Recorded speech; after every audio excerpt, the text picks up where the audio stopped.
आज टिफिनमध्ये कोबीची भाजी आहे म्हणल्यावर टिफिन माघारीच येईल म्हणून या भीतीपोटी मी त्यांना तेलकट चटणीसुद्धा दिलेलं. आणि नाश्त्याला गव्हाचे गुलगुले बनवले होते. 1 वाटी गव्हाचं पीठ, 1 चमचा बेसन, गूळ पाण्यात विरघळून घेतला होता आणि थोडंसं किंचित मीठ घातलेलं. बॅटर छान मिक्स करायचं आणि डोशासारखे गुलगुले तयार करून घ्यायचे. छान क्रिस्पी होतात बेसन टाकल्यामुळे. आणि लहान मुलांना उत्तम आहे. गूळ घातलेला आहे, गव्हाचं पीठ आहे. जर तुमचं बाळ चपाती खात नसेल तर तुम्ही हे ट्राय करू शकता.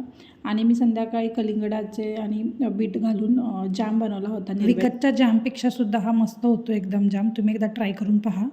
एका पिठाचे तुकडे करून घ्यायचे आणि कलिंगडाच्या सालीचे तुकडे करून घ्यायचे. छान कुकरला 2 शिट्ट्या काढून घ्यायच्या, शिजवून घ्यायचे आणि मिक्सरला बारीक करून घ्यायचं.